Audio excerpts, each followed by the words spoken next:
text that we have been studying, Paul's ministry, talking about God's plans for your life.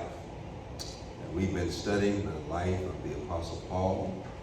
Paul was a brilliant example of a man whom God used. He called Paul on the Damascus road. Paul was already religious, but he wasn't saved. And God saved him and then sent him out on the mission field. And he sent him with a particular assignment and a particular task. You remember that early in Paul's ministry, what Jesus said to him was, I'm calling you to go to the Gentiles. And up until this point in chapter 18, Paul had been witnessing to the Jews. Wherever he went into a Jewish synagogue, and he would see the phrase in the previous chapters up until chapter 18, and then after 18, Paul changed the way he ministered, or changed the way he went about his missionary journeys. Because Paul realized something that you have to realize. And that is, sometimes when God calls you to do something, and specifically he calls you to go to a place where there is opposition and difficulties, where you might have to face some hardships, Paul realized something that some of us must realize. And I really wanted to entitle this sermon, What to Do When You Get Frustrated. Because my brothers and sisters, as you serve God, you will become frustrated. Chapter 18 is going to mark a time in the life of the Apostle Paul where he becomes frustrated. He's frustrated not because of any personal decision that he made, but Paul is frustrated because of the opposition that he has been facing. Because you remember at Philippi, he was beaten and thrown into prison. At Berea, he was persecuted. At Athens, he was opposed. His voice was drowned out because he was preaching to the intellectuals, and he really couldn't reach them. Few of them believed, but Paul was really drowned out of the conversation because Paul was not intellectual enough for them. He was not a deep thinker. And now Paul has left Europe, gotten on a ship, and now he has arrived in the city of Corinth. My brothers and sisters, if you want a contrast and a difference between two cities, the city of Athens, Greece was an intellectual city where there was thought, philosophy and science and medicine. All of these academians gathered on Mars Hill to discuss the sciences and all the philosophies of the world. But in Corinth was completely opposite. One commentator says if you wanted a coin with two different sides, that is Corinth and Athens. Because in Athens you had the intellectuals, and there was a Greek philosopher that said that the men and the people of Athens were the sum of all and everything. They thought highly of themselves. They were highly academic, highly intelligent. They were highly disciplined. They were highly measured in the way they lived. But in the city of Corinth, they were the opposite. Corinth was near Turkey, on the continent of Asia Minor. And what made the city of Corinth so significant to God, and the reason why he sent Paul there, because the city of Corinth was not known for its intellectual intelligence, its academic knowledge about all things, but the city of Corinth was known for its sexual perversion. It was a very immoral city.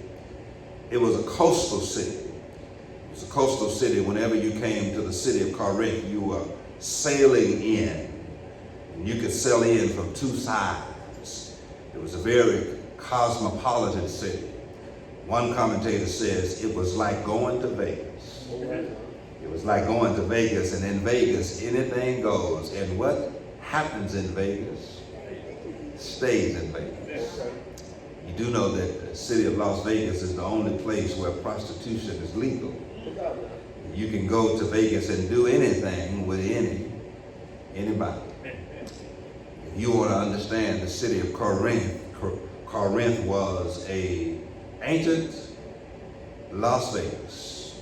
Every sailor, as he sailed the world to carry cargo from continent to continent, and country to country, from seaport to seaport, he wanted to end up in Corinth. Corinth was important because it was a coastal city where trade and industry, where they had import and export. It was a place where you could come to get leisure and relaxation. They had this temple, and there in the city of Corinth, it was a priestess, a goddess named Aphrodite. You know who she is, the god of love. I'm not talking about the kind of love that runs from heart to heart and breast to breast, but she was the god who was about sexual and intimate love. And in this particular temple in the city of Corinth, they had an image and a statue. And in this temple, they had 1,000 temple prostitutes. These temple prostitutes every evening would perform sexual ceremonies as a way to honor Aphrodite or deities, or this god of sex. And every sailor in the known world, his destiny, his origin, no matter where he came from, he wanted to go to Corinth. The city of Corinth was known for its sexual immorality, its debased immorality. It was a place that was immoral. So he preached in a place where he was beaten in Philippi. He preached in a place where he was persecuted in Berea. He preached in a place where he had an intellectual challenge in Athens. And now he is in the city of Corinth. If you really want to understand the city of Corinth and the church of Corinth, you read 1st and 2nd Corinthians, and you will discover that they were bold in their immorality. They were open in their immorality. They were a divided church, a fractured church, and it was based out of their immoral practices. And what Paul did when he went there, he tried to change that. If you want to know how serious the spiritual problems were at Corinth, Paul stayed at Corinth 18 months. He stayed longer in the city of Corinth than he did in any other city. And he stayed there because the work was great, the need was great, and darkness was everywhere. And one commentator wanted me to tell you that when God commissions you, sometimes he doesn't send you to the best place, but he sends you to the worst place. He doesn't send you where the light is shining. He sends you where darkness is everywhere, and he sends you there to be a light in darkness. You remember what Jesus said, let your light shine before men, that they may see your good works, and that the Father in heaven is glorified. And so when Paul went to the city of Corinth, he went to a place that was immoral, that lived in darkness. It was going to be a tough assignment. In Berea, he had the stumbling block of persecution. There in Philippi, he had the stumbling block of being in prison because he challenged the powers that be. And in Athens, it was intellect. But in the city of Corinth, he's going to have the stumbling block of trying to overcome the moral depravity of the people. Paul is going to go there, and he's going to go there and try to preach. He's going to spend a lot of time there. He's going to face opposition when he gets there. Chapter 18 of Acts is going to give us this story.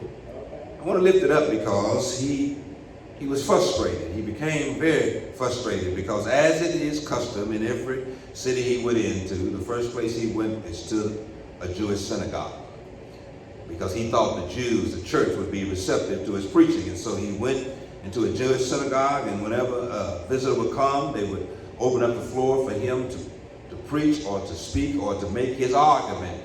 And so here Paul goes into a Jewish synagogue in the city of Corinth. And he is not received well. And Paul this time reacts different than he acted other times. The text says, if you read it very carefully in chapter 18, verse 6, It says he shook the dust out of his garments. It's a sign of frustration. And my brothers and sisters, I really want to just teach you this morning that you can become frustrated. I don't care how saved you are, how much you love Jesus, how much you give, how good a worshiper and praiser you are, how faithful you are to your church. You can become frustrated serving the Lord. Frustration is a part of serving the Lord. And listen, this conversation that's going to be spoken by Jesus to Paul in the middle of his frustration. And you know when Jesus speaks in the New Testament, it is italicized in red. And so Jesus speaks to him in the middle of his frustration to give him some encouragement, to tell him to stay in the fight, to give him some hope, because frustration is a part of serving God. It's not a matter of if, it's a matter of when. It's not a matter of if, it's a matter of where. You're going to become frustrated at some point if you serve God. Yeah, we have some hallelujah time, but there are going to come some times when you become frustrated. I want to look at this because Paul, for the first time, he reacts. Other times he took it and he just absorbed it and went on. But this time, frustration had reached a boiling point. You do know there comes a point where people will have had enough. They take it as much as they can take. And then they reach a point where they can't take no more. So I want to read this particular text, and I'm going to give you just a couple of lessons because Paul reacts. Because you remember he left Silas and Timothy in Berea. When they left Berea, they went to Athens. When they got to Athens on the island of Greece, they discovered that Paul had already left. And so now they get on a ship. They sail to Corinth.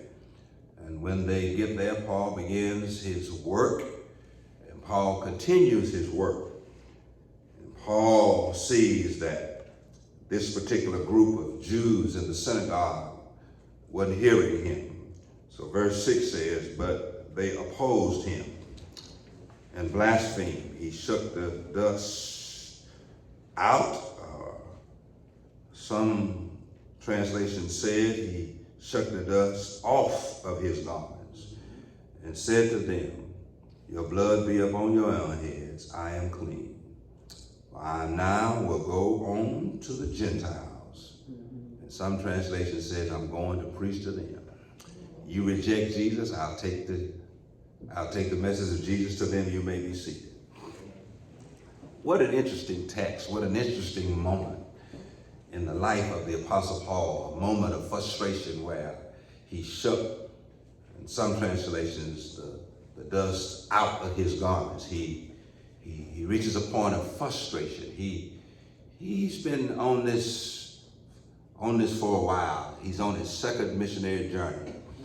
And Paul has not had an overwhelming amount of success. He had some victories because even in Philippi, he had Lydia and he had the Philippian jailer. In Berea, he had some that believed. Even in Athens, there was some successes that he had. But Paul had more frustration and failures than he had success. But I really want to tell you this before I get deep into this sermon. Regardless of his frustration or failures, he didn't quit. He didn't go home. He didn't throw in the towel. He didn't throw up his hands, but he continued to serve the Lord. I know I'm speaking to somebody this morning because it's not only in the area of serving God, but it's in your personal life. You feel like giving up. You're frustrated. You feel like throwing in the towel because whatever is happening in your life is becoming overwhelming. Whatever is happening in your life, it seems to be happening over and over again. And let me tell you, you really get frustrated when you do the best you can, all you can, and when you do that, people don't respond, and you don't get the results that you know you deserve and that you ought to get. Sometimes you become frustrated. But I come to tell you, don't give up because you become frustrated, because it becomes overwhelming, because I can tell you, my brothers and sisters, one thing that will give you some perspective, there's always somebody worse off than you. If you think you're having a hard time, there's somebody else having a harder time. If you think you're having difficulty, there's somebody else even in a more difficult situation. If you think that life is hard for you, I guarantee you it's somebody that's facing greater challenges that you're facing. If you want to have a pity party, if you want to get in a corner, throw in the towel, put your head down, you need to have the perspective there is somebody worse off than you. So don't become so overwhelming and frustrating that you throw in the towel. Keep the perspective that you're doing all right. There is somebody else worse off than you. And I can go ahead and give you a perspective, because you might be sitting there thinking, my situation is pretty bad. But let me go ahead and tell you, when you got up this morning, you passed the hospital. When you got up this morning, you passed the cemetery. When you got up this morning, you passed the jailhouse. When you got up this morning, you passed people who are homeless, people who are hungry. But God brought you to this place, and you left a house with a roof over your head, came to church with clothes on your back and food in your refrigerator. You might have not been in perfect health, but you had a reasonable portion of your health and strength, and you got a right mind because you matched up this morning. Your shoes match your clothes. You doing pretty good. You need to quit having a pity party. I know you're frustrated, but you always need to remember it's somebody worse off than you. You ain't doing so bad when you look at the big picture. And the reason why you always want a pity party is because you look through a small lens, but you need to look at the big picture. And you ain't got to look far to find something to tell you you're doing all right. So I'm just going to tell you, don't give up. Don't give up. When you become frustrated, I tell you, you can do like Paul did. And I just want to kind of go over that, and I'm going to be finished. Just do like Paul did. Don't give up. Don't quit. Because verse 6 says that when they decided they were going to oppose him, that got on Paul's nerve, but that really is not what Paul reacted to. Opposing him, he was used to that. But it says after that word "and," they blasphemed. And the word blaspheme, they started talking bad about Jesus. They started talking bad about God, because Paul was trying to tell them that Jesus Christ was a more excellent way. Jesus Christ was the way that God was going to reconcile the world, and that Jesus Christ was the Son of God. I don't know what he quoted, but he might have said, "For God so loved the world that he gave his only begotten Son, that whosoever believe in him shall not perish, but shall have everlasting life." But to say that in a Jewish synagogue was blasphemy, because they did not believe that Jesus Christ was the Son of God, that God had not come in the flesh. And so Paul became frustrated, not only because they opposed him, but to the very people Jesus came to. They saw Jesus in the flesh. Some of these Jews saw Jesus Christ in the flesh. They saw him feed the 5,000. They saw him turn water into wine. They saw the miraculous miracles of Jesus Christ, but yet they denied that he was God's Son. They denied that he was the Savior of the world. And to the Apostle Paul, the fact that they blasphemed Jesus in the face of evidence, in the face of his earthly ministry, in the face that they lived during his time, he was just taken back. That they had blasphemed Jesus.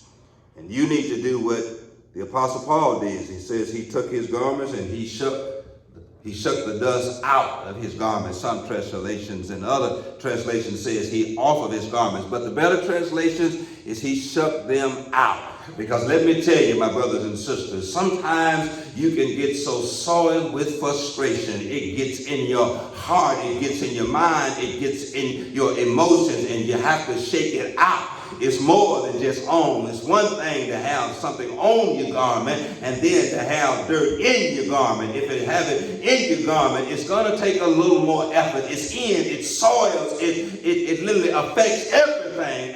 And so Paul became so frustrated. He realized that he had been coming to Jewish synagogue talking about Jesus, and the very people who Jesus came to save, according to John chapter 1, Jesus came to his own, but his own received him not. And now Paul becomes frustrated because he doesn't understand why they cannot receive his message. And so he shook the dust out of his garments. You see also in the New Testament, they would shake the dust off of their shoes, but this is a little more dramatic, and Luke, the writer of the book of Acts, really speaks to the dramatic drama and the frustration that Paul felt, that it was so deep, it was so frustrating, it was so ingrained and had installed Paul's heart and his mind. Do you not know that frustration can cause you to lose your focus? And I really need to park right there and put a pin right there. The reason why you're not moving forward is because you've allowed frustration to frustrate your focus.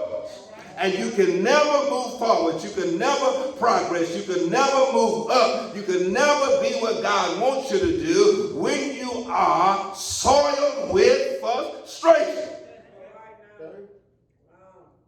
Paul says enough is enough. So he took his garments.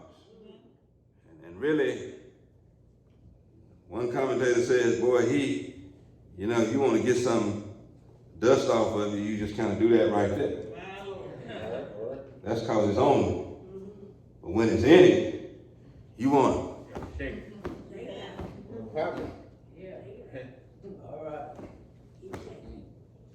Because that's how deep it'll get in.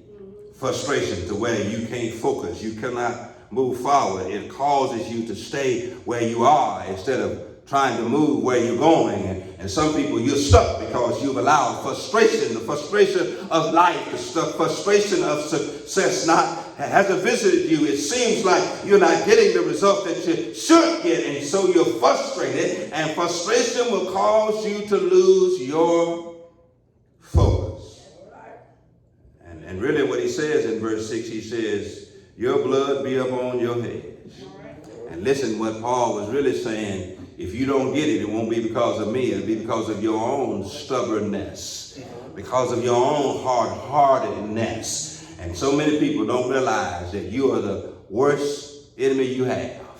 You're in your way because you won't listen to sound advice. You won't listen to good counsel. Can't nobody tell you nothing. You are your own worst enemy. That's what Paul was saying, that if you don't get this plan God has laid out for you, if you don't get what God is trying to do in your life, it's not going to be on me. It's going to be on you. You are in your own way.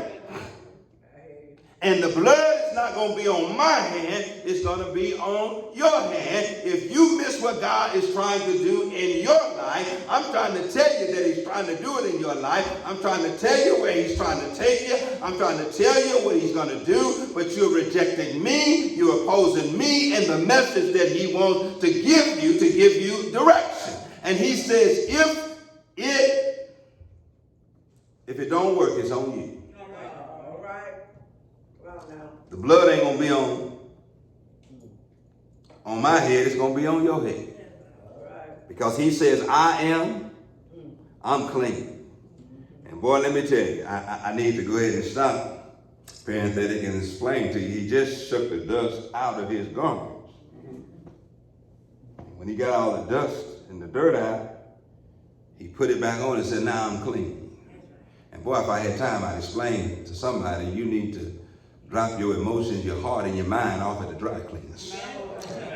Because you got a lot of dirt and soil in there, and it's preventing you from keeping your focus. And sometimes you need to laundry your emotions in your heart because you allow frustration, the frustration that people impose upon your life. And listen, I love this statement that I've heard. I don't know who quoted it, but I love it. And the statement is this: don't let people stay for free in your mind, and don't let them live rent free in your mind and in your emotions.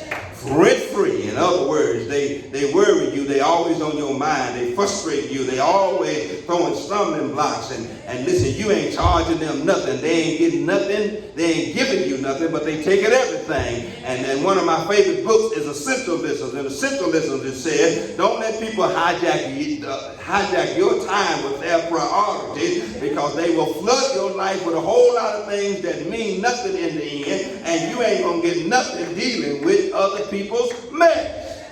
And you need to cut other people off. You got to know when to cut your losses, move forward, because they are renting space in your mind and in your emotions, and you ain't getting nothing for it, so they living rent free.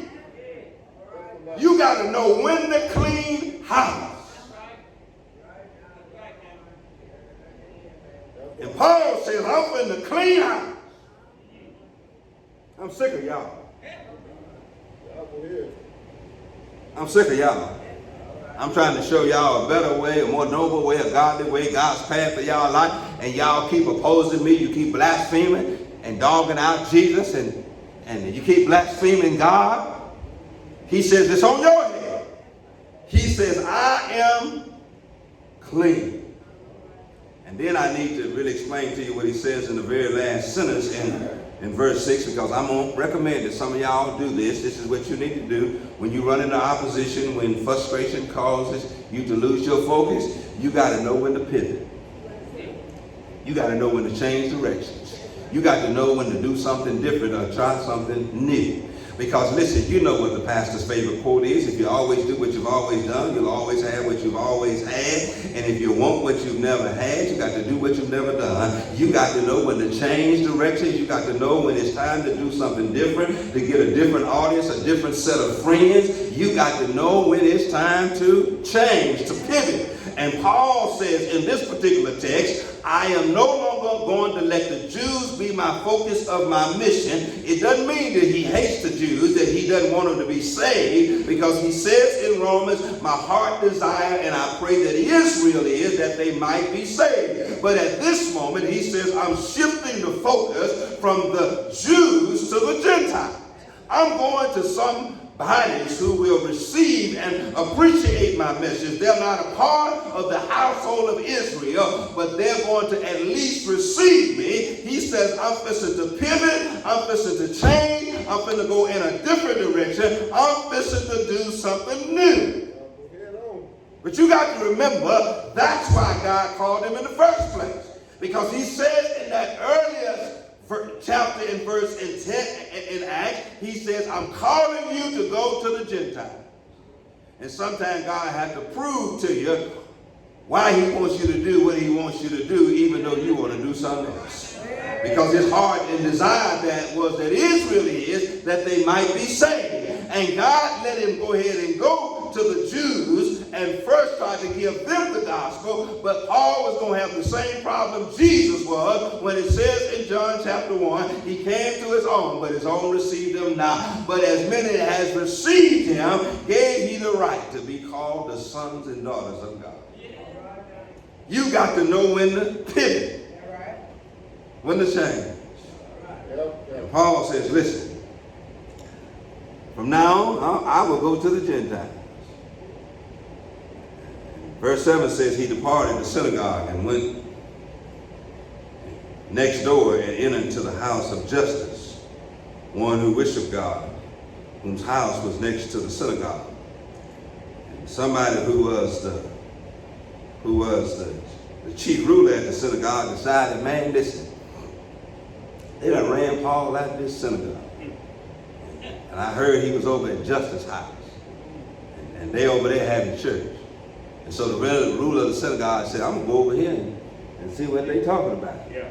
And so the ruler of the synagogue, Crispus, went over to Justus' house, left the synagogue. He was the ruler. He was the person in charge. And if I really had time, Dora, I tell you, Crispus was like the pastor.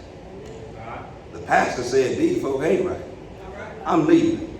And so he left the synagogue, the ruler of the synagogue, Crispus, and Paul had went over to Justus' house, who was right beside the synagogue. And so they was in there having a service, and Paul was up teaching, and all of a sudden, Crispus got saved. Look at what the verse says. The ruler of the synagogue left the synagogue, went over to Justus' house, which was next door to the synagogue, heard Paul preach, and got saved.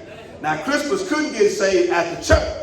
He couldn't get saved in the synagogue, to whom he was a ruler. He couldn't get what God was trying to give him. He could not get what God was trying to impart to him because there was so much opposition in the church.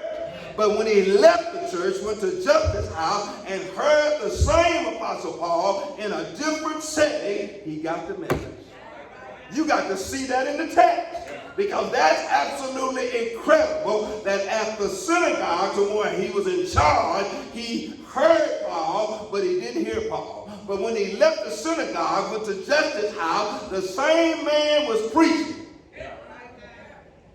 All of a sudden, he heard, I ain't making this up, look at the text. It says, Crispus, the ruler of the synagogue, believed on the Lord and all of his household. Now let me tell you, it's one thing to go to a church where you need to get the word, but you can't get it. You can't get it because there's so much mess. And Crispus had to leave the synagogue to where he was in charge and go to a house church. Simple change of environment changed everything. A simple change of environment changed the man. He believed on the Lord and all of his household. And many Corinthians heard, believed, and were baptized.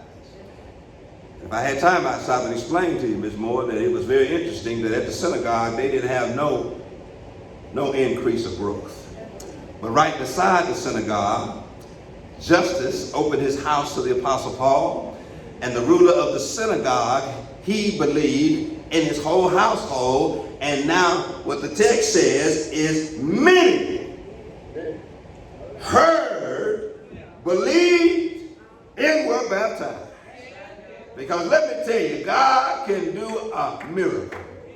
He can do a work. And sometimes he can get you out of an environment to do a better work, a more noble work, a more edifying work, a work that has a greater reach. And then I want to close with this verse, because you see in red, you know Jesus is speaking when it's in red. Because Paul is frustrated in a frustrating situation. In Berea, he was persecuted. In Philippi, he was beaten and arrested in jail, but God got him out of jail. Went to Athens, his voice was drowned out by all the intellectuals, the religion, all of the folklore, the Greek mythology. Now he is in Corinth, and he goes to the Jewish synagogue, and they oppose him. They blaspheme Jesus, and he says, I'm done. I'm done. I'm out. And doesn't go very far. Right next door to the synagogue, goes to Justus' house, starts a church. Crispus, the leader of the synagogue, said, let me go over here and get through listening to what this man got to say. Went over there, and he believed in his whole house. And now the Lord's going to speak to Paul in a vision, because now I'm going to give you the conversation that the Lord has with him in this vision, because this is where your encouragement is going to come from. Because when you get frustrated, it causes you to lose your focus. And when you lose your focus, you just wander around doing nothing, but you do everything when you do nothing. When you become frustrated and you lose your focus and you go around doing nothing, you do everything, and you become a busybody, is what Paul told the Thessalonians. And a busybody is somebody who really ain't doing what they're supposed to do, so they're trying to do everything, they in everything, and they always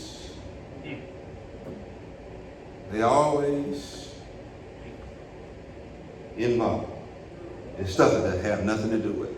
You know why? Because they're frustrated. They lost their focus, so they don't do nothing. And when they don't do nothing, they do everything. And Paul describes them as a busybody.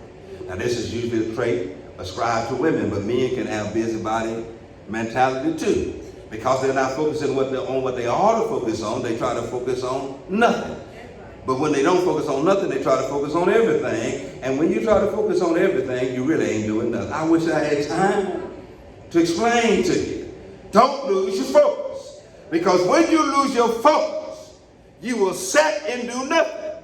And when you find yourself doing nothing, you'll find yourself doing any and everything. I'm trying to explain to you, get your focus back.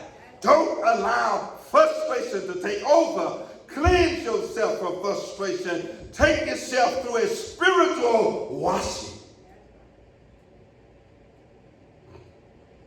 And the Lord speaks to him because Paul now, on this second missionary journey, is thinking about all that he's been through at Philippi, at Berea, at Athens, and now he's in Corinth. Corinth has a way worse reputation than all of these cities. Not only does he have to deal with the opposition of the synagogue, but he's dealing with a society, culture that is perverted and depraved. Sexual immorality is so rampant in the city of Corinth. These temple prostitutes work on the coast of every seaport in Corinth, waiting for the sailors to come in, the Marians to come in, bringing in import and export, and they're just waiting. And this city is marred in immorality. And Paul is fearful. Paul is afraid. Paul is frustrated. Paul is at a point where he really needs God to speak to him. In verse 9, my brothers and sisters, God spoke. And I need to tell you, parenthetically, and pause and tell you this. Sometimes don't leave where you are, because where you are is where God wants to speak to you. Now, whether Paul would have got back on the ship and went down to Athens, but he stayed in Corinth, and even though he was frustrated, he decided to get some leisure and rest. And let me tell you, leisure and rest will help you to refocus your focus. And when he lay down that night, the Lord showed up and began to speak to him. It says, and now the Lord spoke to Paul in the night by a vision. And what he had to say to Paul, I know you're frustrated. I know you are in a difficult situation. I know you're facing opposition on every side. I know it seems like you're not doing any good. You're not making any gains. You're not having any successes. But what the Lord tells him, first, do not be afraid. Do not be afraid. And my brothers and sisters, fear paralyzes you. And when you're paralyzed by fear, you won't go anywhere. You won't do anything. You will stay in the same place. You got to overcome fear. You know what's keeping most of us from exploring and seeing something different and new is fear. The fear of being alone, a fear of losing moving from around what makes us comfortable, content. You got to overcome fear. He says to Paul, do not be afraid. But he also says to Paul, but speak and do not be silent.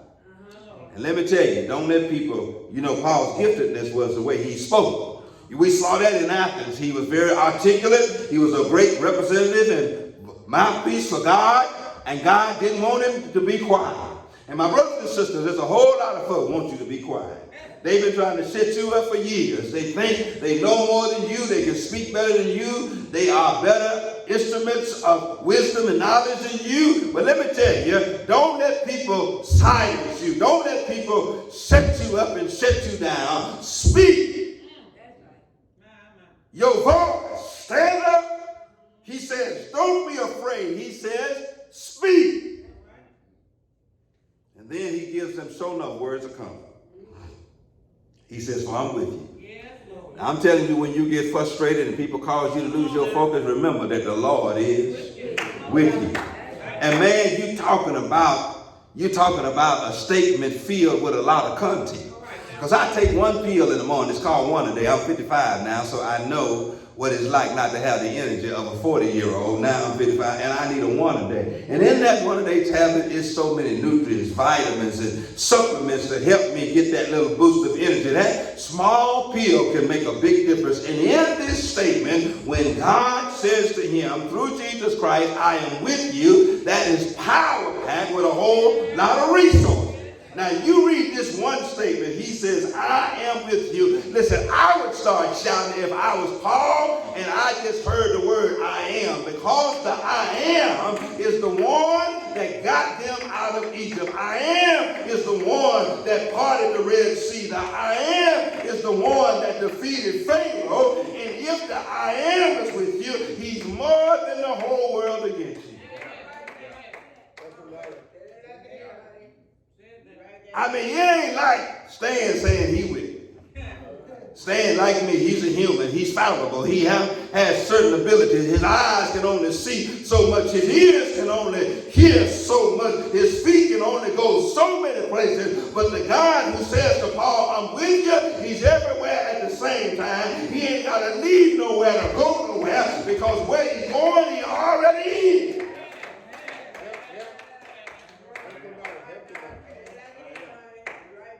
God ain't coming from nowhere, because where he's coming from, he already is. He sees everything. The eyes of the Lord are upon the righteous. His ears are forever hearing their cry, and not one sparrow falls from from the skies, and the Lord don't know. He says, I am with you. And listen, I'm almost happy, but I got to close. But let me explain to you what it means when Paul hears this statement, but more what it means when Jesus says this to Paul. When he says, I'm with you, the best illustration that you can understand, that all of us have this poem hanging up on our walls, footprints in the sand.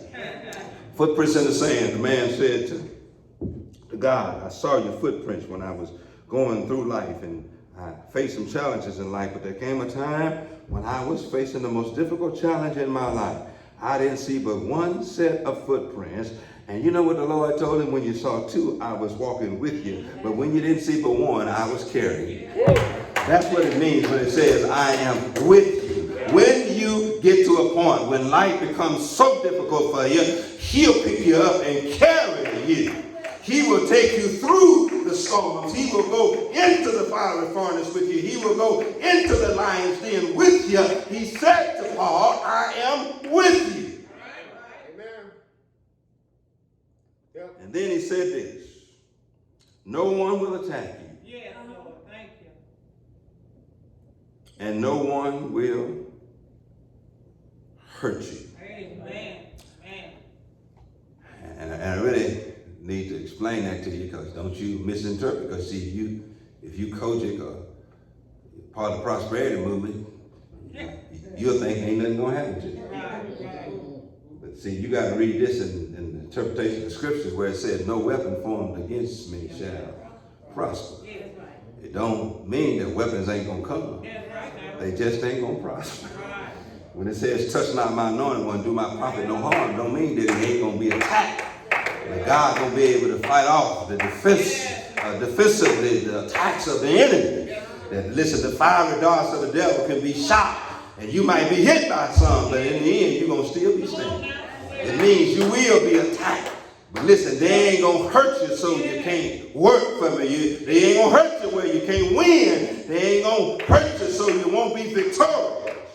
And then I've got to close, because this statement right here, this last statement in verse 9 is a really powerful statement. I'm telling you, I really didn't understand the power of it until I read about 4 different commentaries. For he says, for I have many people in the city. And I need to go ahead and close. Boy, so much in this text is power package, just like the statement, I am with you. And let me give you what it really means. When I read the commentators and I prayed about it, and the Holy Spirit revealed to me, one of the things it says to me is this: God knows some stuff you don't know. And you got to know when to shout. God knows some stuff you don't know. Because see, Paul thought he was by himself. He's like Elijah in the cave on the run from Jezebel and Ahab. And he said, Lord, I am left here alone, and there's no other prophet. But God said to him, you ain't the only prophet I got in Israel. You are one of many prophets. And let me tell you, when you become frustrated, and frustration causes you to lose your focus, let me tell you something about your life, your journey, your service to God. God knows some stuff you just don't know. He knows some stuff about you. He knows some stuff about some people that he has strategically set in your life at an appointed time. And at the appointed time, just when you need them people going to be right where you need them to be. He said to him, you got to see what the text said. I have. Well, I'm telling you, Paul, he didn't say to Paul, you have. But he says, for I have many in the city of Corinth. I had some saved folk here before you got here.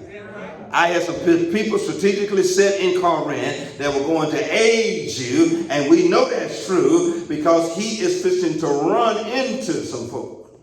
When he gets to the city of Corinth, and I really don't have time to explain to you, but he's going to run into two people, Aquila and Priscilla. And when he runs into Aquila and Priscilla, they were already Christian. There was already a Christian church in Corinth. Paul didn't start it, but before he got there, they were already Christians. And Priscilla and Aquila and Priscilla, these were two people that God had strategically set in Paul's future. Paul didn't know they were in his future, but when he got to the city of Corinth, guess who he ran into?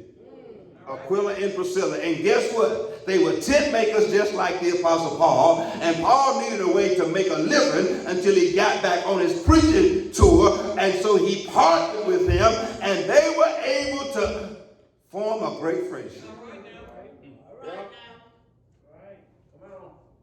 And listen, this is really unlike God's characteristics for God to give evidence before he makes a statement. Because sometimes God will give a statement and then he wants your faith to accept it without any evidence. But listen, Paul could look back to say, you do have somebody, because I ran into him when I got to the city of Corinth. Aquila and Priscilla, I had an encounter with him. These were God's people because they were receptive of Paul. They received Paul. They worked with Paul. But not only, I don't have time to explain to you, but Aquila and Priscilla, but he also had Justus. Isn't it strange that the place where Paul was able to convert Crispus was right beside the synagogue, and the house of Justus was open to Paul, and you think it was by accident or intentional? God had that situation already set up. He said, I have many people in this city that's going to aid you in carrying out your mission. God knows some things that you don't know. And let me go ahead and tell you this, since I'm in this area, because it's the same point, but it has a different emphasis. Not only does God know some things you don't know, God knows some people you don't know that's in your circle of influence, in the congregation you pastor, and some of the people in the church you pastor, there's some people in there, they're God's people. Yeah. Not everybody is a devil. Not everybody is there to raise hell. Not everybody is there to oppose you, but there are some saved folk in every church, every community, on every assignment God sends you. Not only does God know some things you don't know, but God knows some people you don't know. But God knows you need the people that he knows, that you don't know, that you're going to need. Well, I tell you, God is some kind of God. Because listen, that's pretty good encouragement. I have many people in this city that's going to help you carry out your assignment.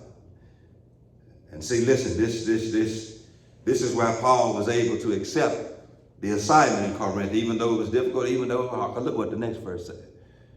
So he continued there for a year and 6 months. All right. Teaching the word among them. All right. Boy, I really don't have time to explain to you because I'm closing. Let me tell you, wherever God sends you, God's provisions will sustain you. Yes. And wherever God sends you, he has a plan to keep you there, to sustain you there, to give you everything you need. God got a place where he wants you to go, and he got people there to sustain you when you get there, and God will assure you that he is with you. So you don't have to be afraid. You can speak in this very difficult situation, and when frustration takes over, God will come and speak to you right on time. Yes, yes. I don't have time to really explain to you, but Paul got in trouble immediately after God gave him the assurance in verse 12. Gallows who was the magistrate, the Jews rose and took Paul to gallows and to judge him. And gallows did like some of us need to do. I don't have time to explain to you because I'm trying to close. And they took him before Gallo and said, like, this guy is causing some trouble in this city. And Gallows, who sat on the judgment seat, who was the magistrate, said, first of all, he ain't broke no Roman law, have he? He says, he ain't broke Roman law, what you bringing him to me for? Yeah, so it looked like I ain't got no problem with him, you do. And so I refused to even hear this. And so they got upset with Gallows because Gallows refused to get involved in their mess. I wish I had, it's in the text right here. They thought that they were going to drag Paul before the magistrate, and Gallows was going to get involved in this Jewish dispute about words. It's right there in the text. He said, this dispute that you have with the Apostle Paul is about words that come out of his mouth. This is and about a man named Jesus. And what he says to them, this ain't got nothing to do with us. He says, but these questions of words in verse 15 and names is in your law. And listen, you need to figure this matter out. And he says, I'm not getting involved because this ain't got nothing to do with me. You know how peaceful churches would be if you stayed out of stuff that didn't have nothing to do with you. If you didn't get in conflict with other people, let other people bring you into stuff that ain't got nothing to do with you. It's right here in the text. And so in verse 16, you need to do what Gallows did. He drove them from. It's some folk you need to drive away because they ain't talking nothing but foolishness. But then, I really don't have time in verse 17. I want to just kind of get this to you. I'm closing because, you know, Christmas had now come to Jesus, believing him and his whole family. They were now a part of Justus's house church, and they replaced him. And so when the Jews couldn't get Gallows to condemn or to judge the Apostle Paul, they had a new chief of the synagogue, a new chief ruler of the synagogue. And they got so frustrated with him that they beat him. Because they couldn't get Paul caught up in some mess. And so the new pastor they got, they started beating. It's right there in the text. The text says they beat him before the judgment seat. And Gallows took no notice to these things. He like, man, these folks sick. They tried to bring Paul, now they got this new person, and now they gonna try to get me. Listen, I'm every head bowed and every eye closed. I'm trying to teach you the Bible. You got to know when God is working on your behalf, even in the legal system, in the public eye, in the criminal justice system. God is taking care of the Apostle Paul. Because let me tell you, no weapon formed against you. He already told it. They won't attack you and you won't be hurt. Every head bowed and every eye closed. Jesus Christ loves you. Jesus Christ cares for you. Jesus Christ died for you. And I need to tell you, I know you become frustrated. I tell you all the time, I don't get tired of the journey, but I get tired on the journey. I don't get frustrated with the call to minister. I get frustrated with ministering sometimes. But God will sustain. God will provide. God will see you through the most difficult times in your life. Don't ever think that God will and has abandoned you. God is with you. He'll walk with you. He'll talk with you. He will comfort you. He will get you through